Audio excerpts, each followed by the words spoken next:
All right, guys, my name is Dr. Sharnael Wolverton Sihon. Very, very excited about this episode. We are going to really jump into a lot of things about things in the heart, etymology, names, the importance of names, the frequency of all that, how we live these self-fulfilling prophecies based on our names. We're going to talk about art, creative things, painting, what happens with all those juices flowing. But I'm really, really, really excited today because I have a very special guest that's going to put all of those things together, and we're going to have this beautiful tapestry, no pun intended, regarding all of these fun subjects. So, without further ado, Perdita, I want to welcome you to the show today. How are you today? Feeling really wonderful. Thank you. Awesome. And before we get going on this roll, I just want to remind you of a couple things, guys. First of all, please do hit the share. Please do comment. I'd love to know where you guys are from. We're trying to kind of keep an inventory of like who's who in the zoo, of all this beautiful people that come with us and on this journey and follow us. We want to know where you're located, what city, what state, maybe what country, just so we can see kind of who you guys are and get to know you better. Sharing this would be awesome as well, just to help with algorithms. We've had a little bit of some little, people hiding our stuff sometimes every now and then. Isn't that something that's really, really interesting? But I also want to remind you, I'm going to be at the Conscious Life Expo coming up if you guys want to meet me in LA. And also put it on your calendar because in October we are doing another retreat. Laura Eisenhower and I are doing another retreat. We're going to have more details for that. And I know it's really early, but I want to make sure people are already getting, that on the calendar and saving and doing whatever, because we're going to be at the beach in Destin again, and it's going to be a very, very, very fun time. So hit the like, hit the share, do all the things, send any questions that you have. And without further ado, Perdita, tell me a Hi. little bit how you got in this space. Like, I know you're an author. You're obviously a beautiful, talented painter. This is a painting that she's done behind her. And extremely spiritual, very connective woman. And tell us a little bit how you got into this space. Writing the book specifically. Yeah, Well, well, I spiritually, yeah. oh, there's so many ways I could go. Even as a young in high school, even I was going, there aren't enough words, like you can never really express yourself. It's frustrating. And I wrote poetry when I was young, as well. I think one of my poems is on goodnowgraphics.com. But anyway, yeah. So I got a prophetic word at one point about writing a children's book.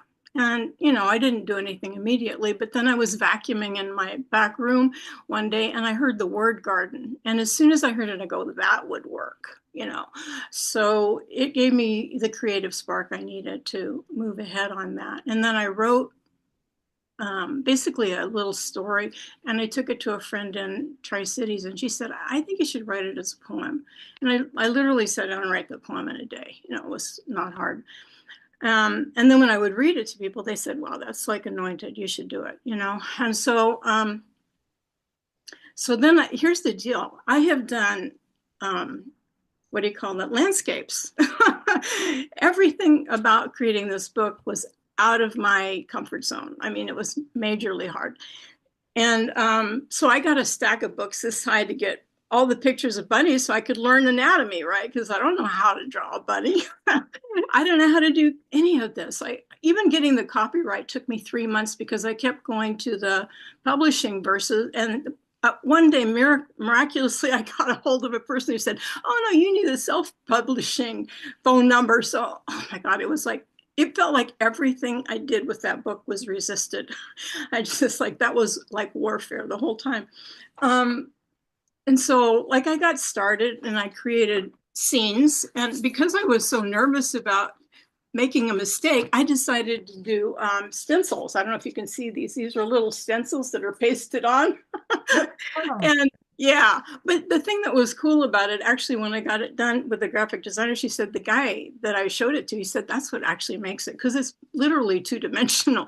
And the one on forgiveness is actually three-dimensional because the sky is one piece and then the grass is one, and then the bunnies are third dimensional. But Yeah, so it was quite a challenge. I mean, how do you create characters, you know? It was literally everything was hard. And and every single page, I thought this was the beautiful part. Doing this book was much like doing life, because every page has its own challenge. Some are easy, and some are difficult. And actually, I can show you. Here's my first picture of the pea plant, which is like DNA overload. And here's the one that came afterwards, the pea plant. Love So, that. you go through process with these things, or you have your failures, but your failures are actually not failures. They're actually stepping stones. And most interesting thing was the one that was the heart of the book took me 8 failed images. I kept trying to plant from the top. I mean, I could go through all of them if you want to know, but gradually things would emerge. The seeds would emerge, and then eventually the DNA would emerge. There's some seeds going in, and then here we have them separated good and bad, and then here we have the DNA coming out of the words. And then finally I figured out to put the good and the bad at the bottom. And I was frustrated, and I laid down on the couch, and I didn't know what to do. And then the Lord basically gave me this picture. And I go, oh, it's because words are not, I mean, not the feelings are below the surface. They're in the subconscious, they're in your heart. So the feelings are what you see. And so then I realized that's how come I finally got the final image, which was with this one here. I'll show you these are the actual pictures. This is the heart. Oh, wow. I So love now you have the DNA, the seeds have the actual DNA. That's a creative process that goes on with your words. And then you have the feelings that is associated with that. Here's the good words that are creating joy, loved and liked. And here's the mean words that are creating hurt, lonely, sad. And I underscored feelings so people would connect. I love this so much. This is such a good way to literally illustrate how it works, not just to kids, but adults. Yes, exactly. This book is actually, I put on the back for to adults because I showed it to, actually, I had a woman read it to a friend, her children. And she said, that woman started to act so weird. And she goes, what's wrong with you? She said, oh, that book convicted me. Oh, I love that though. Yeah. So, and I've had some beautiful testimonies. I mean, there was a 3.5-year-old that she said, her mom said she read it to her and she didn't even think she got it. And she said on her own, she came and got, Mom, I planted a weed in my friend's heart and I need to plant a flower. So I'm just saying it has wonderful impact.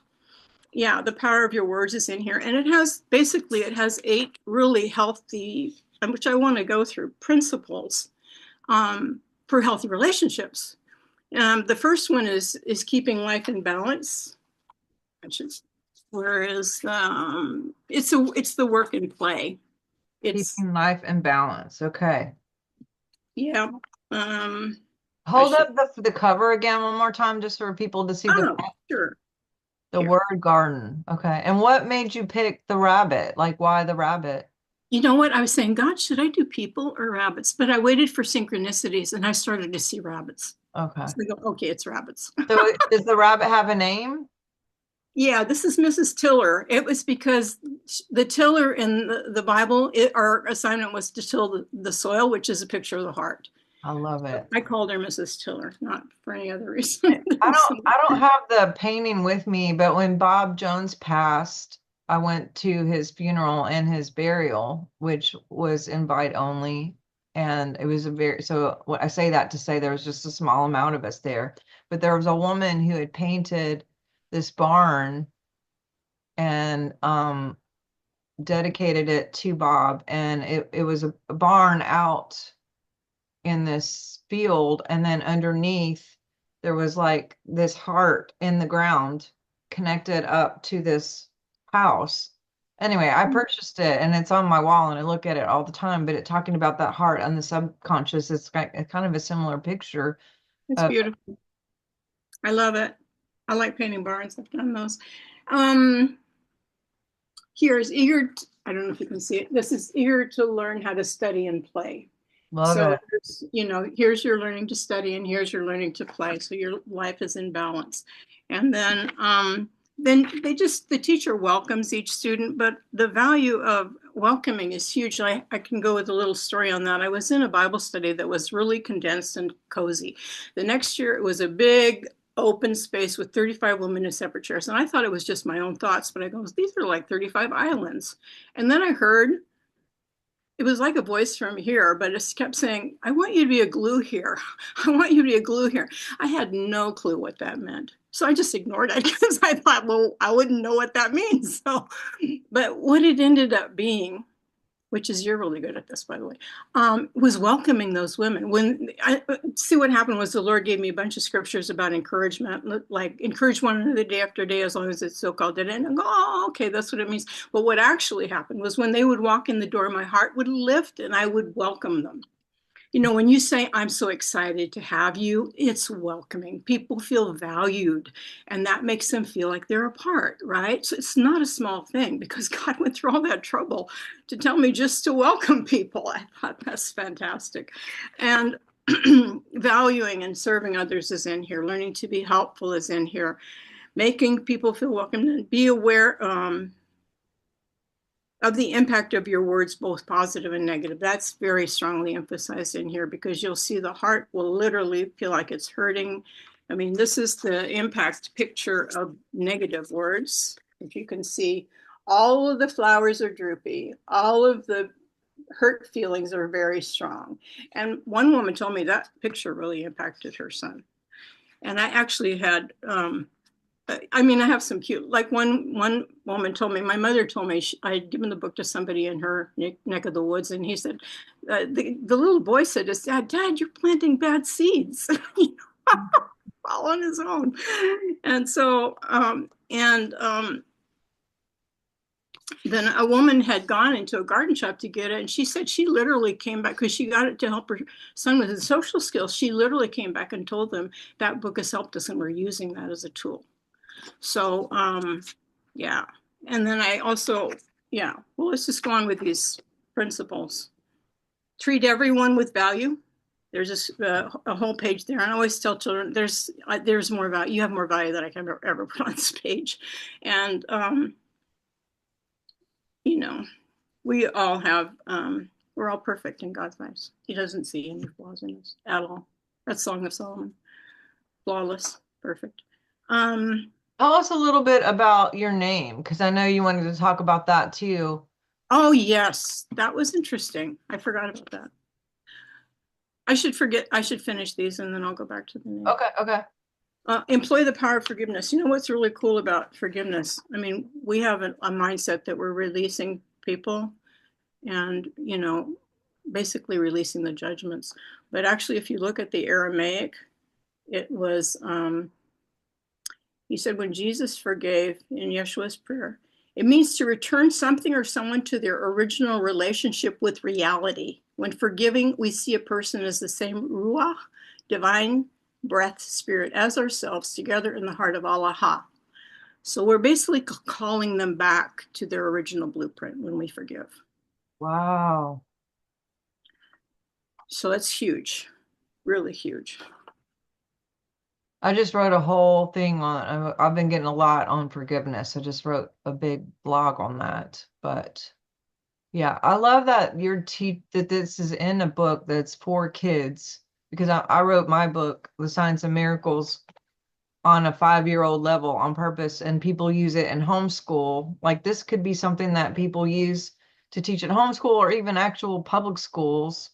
Mm-hmm. They're knowing this now on their creative abilities of how words create and working with balance and, treating people welcome. Like Bob would always say, welcome, meaning Um, like it's okay, you're good, come, and so all of these things are just so important. And I've always said, like, I wish that they taught this in school, intuition and understanding words and you're doing it. You're literally making it accessible to kids and also to parents who are maybe reading this to their kids, something will get in their subconscious and they can, recorrect or recalculate in their own life.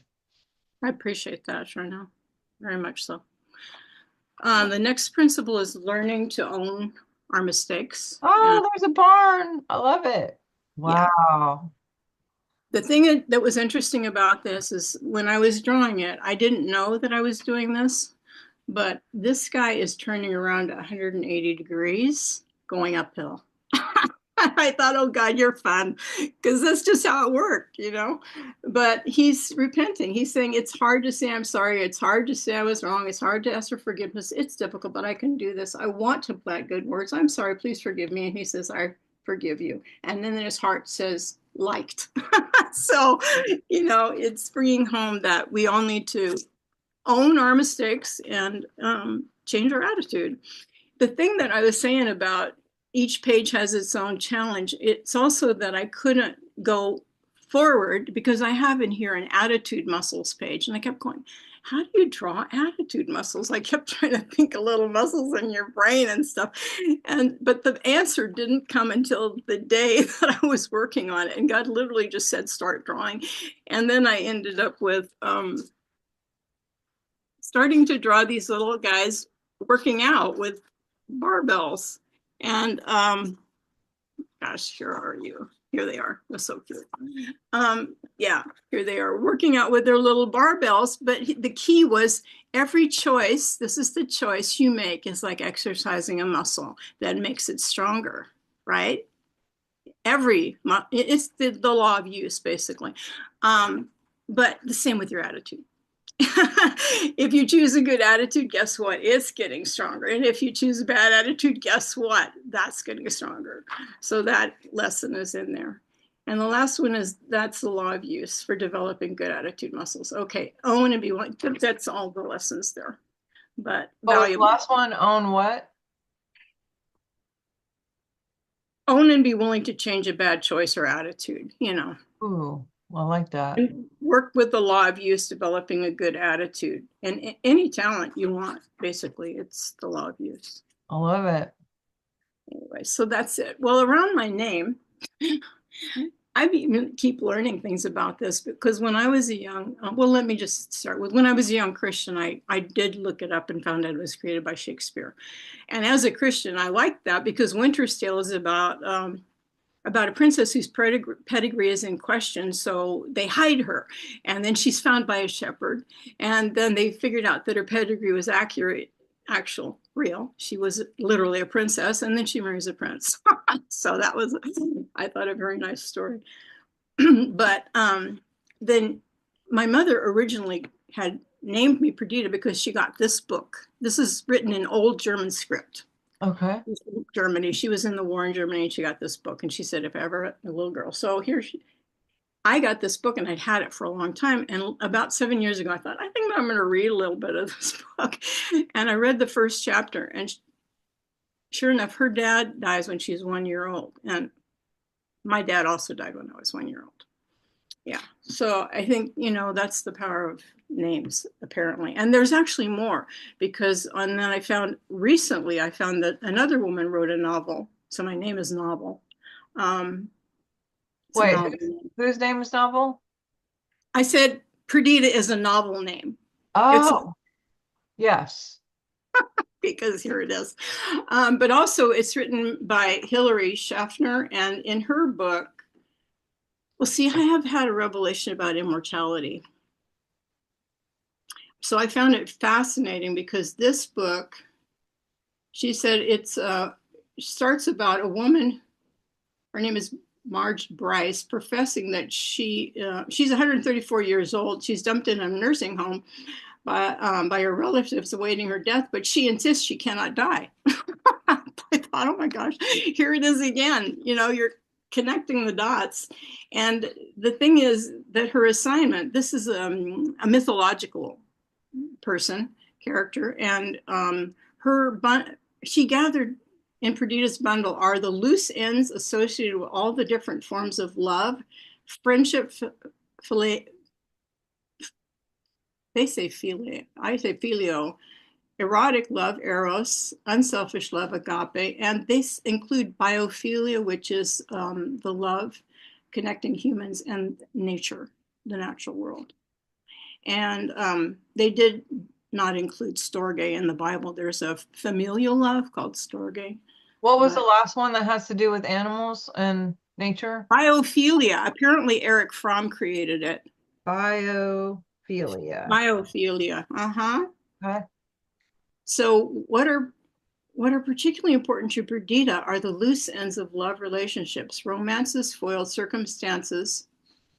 Oh, romance is foiled by circumstances, love that isn't returned or love that isn't acknowledged or even seen. Perdita keeps these loose ends, lost threads, because they are never completely dormant. Loose ends are important to mortals because they always offer the possibility of redemption, reconciliation, and greater understanding. So Brigida's gift to humans is an extraordinary one, the possibility of love. Oh. Isn't that sweet? Anyway, I thought, wow, Lord. Well, are Well, you familiar with Anne Hamilton? mm-mm. Well, she has a book called, oh gosh, I have to, it talks about the etymology of your name, and it's escaping me this very minute. But there's a lot of science involved in names, and she has found, and she's got lots of like science facts of different people who have lived their name because it is a self-fulfilling prophecy based on, it being spoken over us over and over, Over and over again. Yeah. like every time someone calls your name out. And she also has multiple research on data where people would be a certain personality and have all these things going on, but then let's say they change their name or they start being called by their middle name or they get married and then they have this Different name. different part, like they drop their maiden name and pick up this other name like on paper and they Mm-hmm. start actually acting like a whole different personality in many ways. And it's really interesting. I'll have to find the name of that book too and send it to you and maybe even put it in the notes here if anyone's interested in looking That at is their own name. I have like 6 or 7 name books on purpose, and whenever I name my animals or my kids or whatever, it takes forever because I'm so specific about, making sure that I know that that's something I want to call into existence, because words are self-fulfilling prophecy, whether it's a name or your actual just speaking conscious language, or unconscious language. Mm-hmm. But we just have a few more minutes here. How did this book and or all these things, this knowledge of words and consciousness, how does that affect your day to day and your life? And like, what does that look like to you? Um, I'm just still growing, but I'm very conscious of frequency. Even, in the Aramaic, you'll say people um, they recognize them as condensed sound, basically. And yeah, I don't know if I can read this with this, but I'll read it to you. But Yeah, I mean, this is really taking, well, even the word logos in the Bible, I don't know if you're familiar with this, but even the Greek, um, the word logos captures all the elements of manifestation. It's the motive, the reasoning, the thought, the intention, the speech, the word, and the work. It's basically a whole gamut of manifestation in the word logos. And in the Aramaic, melta is more like an ongoing word, sound, and a living conversation among many voices in a community process, speaking as one. In today's language, a messaging. I found this fascinating as I remember reading John in the beginning was the word, and I felt like I was there. oh right, I feel like I'm here, yeah, so this really resonated with me. And then the thing about the Aramaic links the future, past, and present together. In their vocabulary, they tended to distrust outer appearances and preferred to deal with sound rather than sight, focusing on what vibrates or radiates from within, perceived each other as vibrating with a particular atmosphere or sound, their Shem in Aramaic or Hebrew. It was as though human beings were condensed sound. The easiest to connect with the shem of a prophet was to breathe as they were breathing, to get into rhythm with them, to walk in their footsteps, to intone sound as they were intoning it. The book is full of breathing exercises, that one, to support this connection. Obviously, no translation includes tone and body language, which would be exceptionally helpful here. But so I sent that to you. But yes, so I spend a lot of time breathing, and I spend a lot of time trying to be thankful and trying to watch my frequency. And honestly, I'm working on it, but I feel like it's huge. The kingdom's righteousness, peace, and joy. That's how you're supposed to be, and I think God's drawing all of us into that kingdom reality, the within reality, to live out of that. And obviously, we're going to be positive, because in heaven, nobody's aging, nobody's dying, and you can see through people like glass. There's no lying. And so that's basically the reality. I feel like we're supposed to call heaven on earth. So we're not supposed to age, we're not supposed to die, and we're supposed to love people, basically. It's pretty simple. Very simple. Yeah. No, man, I think we have to have you back on the show, because we could go like a million different directions here. And what's crazy is you mentioned the Aramaic, like that has been something that's been, I haven't studied it. I know you said you sent the book. Um, some weird things, some divine things, however you want to call it, have happened that keep pushing me in that space of like really sending me direction to go into that, and including this book that kind of just like popped off the bookshelf, and it said something like Aramaic on it, and I was just like, okay, I keep getting that now. You're saying that. Um, but yeah, consciousness, words create, words are thought forms that come out of our mouth that create a frequency. And even, the scriptures that say we wrestle not against flesh and blood, that word wrestle actually means we vibrate not against Mm, flesh and blood, but against beautiful. principalities and, angels and the earth. Mhm. We are, in the beginning there is light too, and which is an expansion of frequency, which we all are, and God is. And each word that comes from a thought form is a packet of light, and that creates. And there's even another scripture that says, whether you eat or drink or whatever you do, do all for the glory of God. And that word glory, I want to say it means Dorca. I obviously haven't looked in the aromatic, but that means manifestation. So do Mm, all for the manifestation of God, whether you eat, drink, whatever you do. That means when you tie your shoe, when you walk to the mailbox, when you sit by the ocean, when you breathe, when all those things, do all for the manifestation of God, who is inside and outside. He's right. within and without all of us. But immortality is a big subject too that we could literally go on a whole tangent on, because I had that same thing, and we did a whole show on it. But where can people find you? Where can people buy these books? Connect with you? Like, Well, because I pretty much left it dormant for a long time, I don't really have a website around it. I had one for a long time, but it wasn't getting traffic. So really the only way to get it at this point is to email me at perditagoodenow at okay, gmail.com. okay, So yeah, that's the easiest. And if you go to my Facebook page, the Word Garden, it's just the Word Garden. That's a Facebook page, and it has a lot of the pictures on it, so you get the whole poem there. I did a paper bunny that you can create, oh, that's so cute. and yeah, but yeah, and I did a couple of videos reading it. So I mean, if you wanted to just get the poem and you didn't want to buy the book, you could at least have the poem. And there's a lot of pictures, and the reviews are there too. So it's a yeah, I don't have any other links other than that. But yeah, the last thing, if I don't know if there's time, but the Aramaic, there's another huge thing that he makes a point of that I think is vital, and that's that there is no I am, is, or are in Aramaic. There's no being verbs. So because nothing is static. God is constantly expanding. So when he says I am, to the woman at the well even, and he says through the whole book of John, he's actually saying ina na, which is I, Wait, which is Ena, E-N-A, INA, I-N-A? INA hyphen NA. So, Ena. Okay. yeah. And then, And what does so, that mean?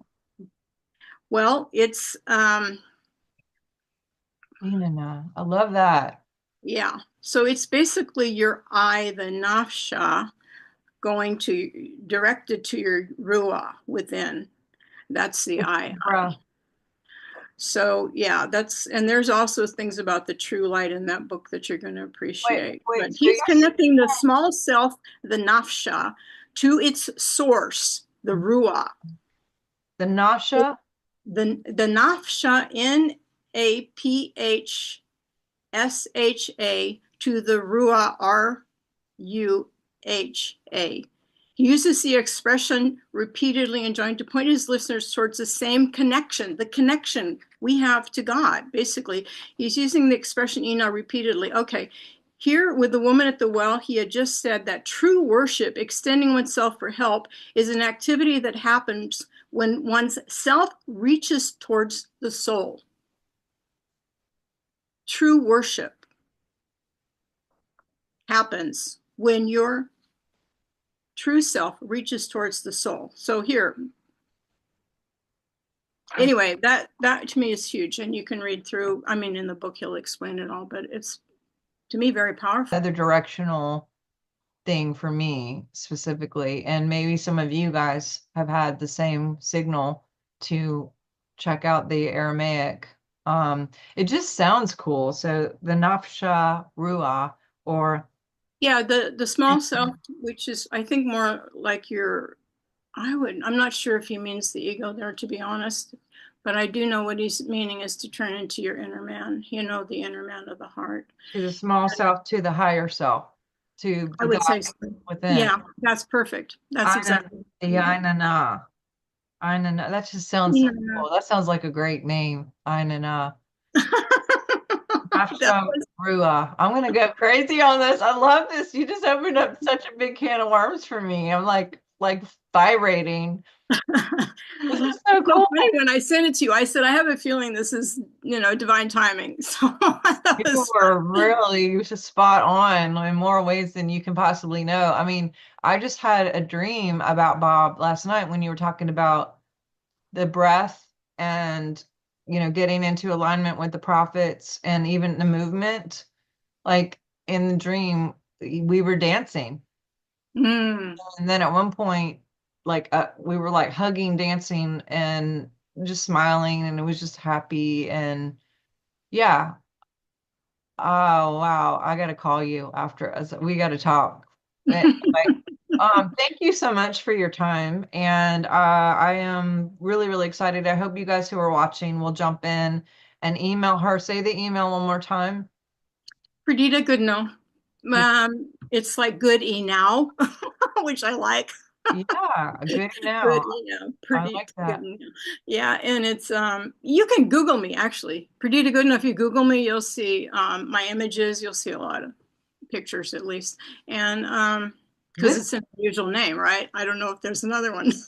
This is a must-have book for every single child and every single adult on the planet. I'm telling you, get the book.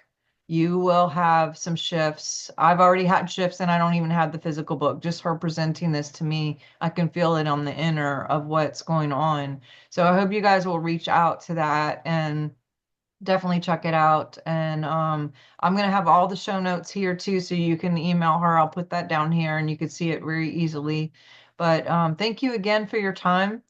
And yeah, Appreciate you so much much. Yeah. love. I would love to have you back if you would love to come back. We can come back and have you in March or April and do like a part two or go a different direction on immortality or the Aramaic topic or just That's fun. whatever. I could talk to you all day, girl. This is awesome. That Thank was you. very, very fun, Sharnael. Awesome. You're such Awesome. a blessing. Really. Awesome. Okay, I've I'm gonna gotten so much from watching you. Really appreciate you. oh, No, oh. no, Well, it's the I'm truth. I'm excited about how we can collaborate in the future. And I love all of you guys watching. I hope you'll connect. You can also go to drsharnael.com. I know one big thing about these things is I notice, and when I look at analytics for YouTube, for instance, we have subscribers, but 60% of you guys who watch do not subscribe. If you hit that subscribe button, it really helps us, number one, because it gives us more visibility, but also you guys get notifications when we have new shows that and everything that comes up. So if you could do me a favor, that would be really, really helpful to go ahead and hit that subscribe. And you can find all of our work and our past shows and everything at just go to drsharnael.com. There's tons of workshops there as well as my books and all that too. But dude, you guys get out there and get this book and see how it shifts your children. And I mean, I think we need this should be elementary. This should be from birth. This stuff should be taught. This is intuition and wisdom and understanding about our technology that God has given us. And I do hope that you will reach out to her and that you will get this book for your home. Every home needs this book. So love you Absolutely. guys. Love Perfect. you. Thank you so much. And I'm gonna give you a call, actually. I'm gonna call you. But I have several interviews today, but we got to get a call in sometime too, just Okay. personally. But love you. Thanks for being on with me today. Thank you, Sharnael. Have a good one. All right, bye-bye.